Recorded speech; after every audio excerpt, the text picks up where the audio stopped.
Hello everyone, welcome to our channel Isc Steno. We are starting the passage at speed of 100 words per minute. Start.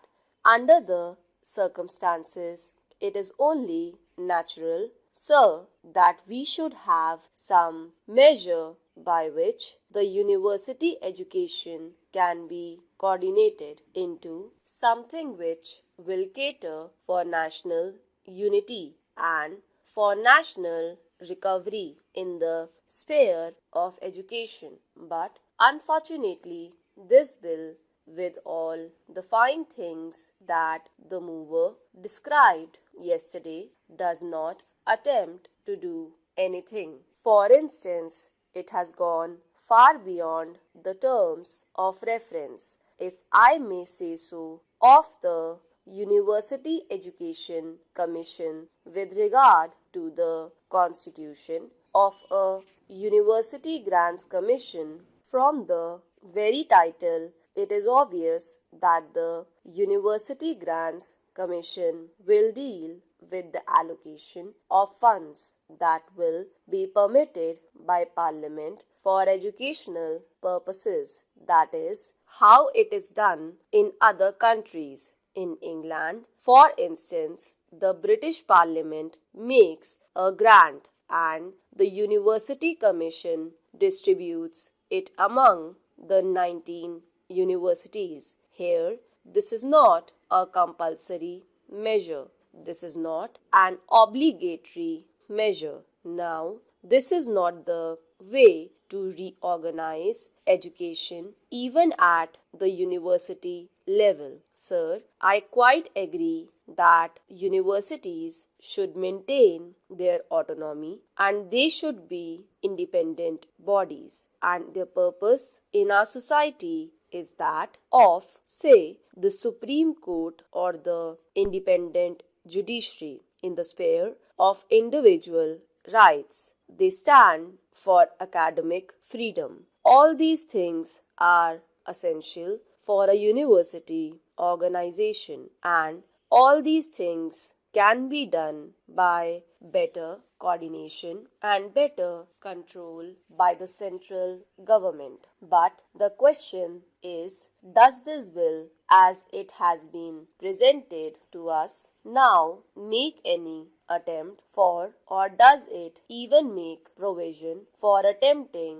these things? My humble opinion, sir, is that it does not. To begin with, sir, it has gone far beyond, as I said, the duties imposed on the University Grants Commission by the University Education Commission itself. Secondly, it has failed to understand the reason why there is a fall in the standards of education and the reasons why there should be a coordination of efforts and for determining the standards of teaching and examinations in our universities. Sir, the standards of teaching and examinations can be maintained only by the university itself. It is not legislation that determines the standards of a university.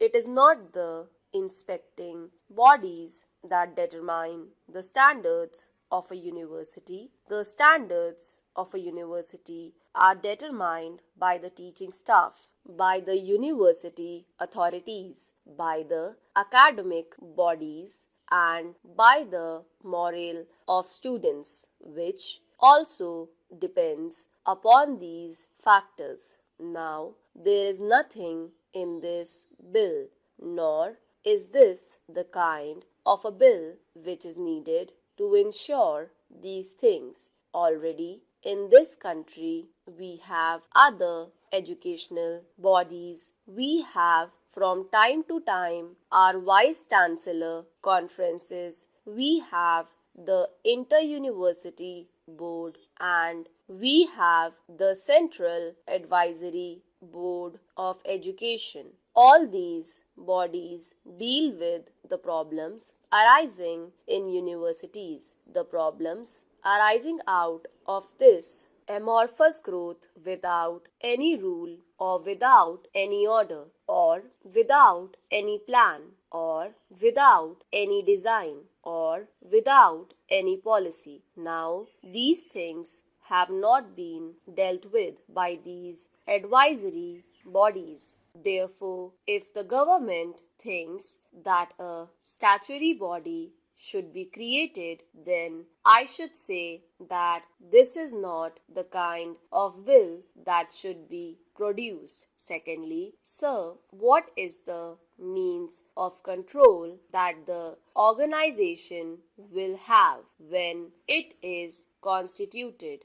The means of control is finance, and finance that it has is very inadequate indeed, as it is evident from the financial memoranda. Now, we may agree that the University Grants Commission is likely to get huge grants, as it should, in my opinion, because one recalls the statement made by the minister in the British Parliament after distributing £12.5 million to 19 universities. He said, if there is a demand for university education, I will not hesitate to grant more funds. That should be the spirit in which our Parliament should work with regard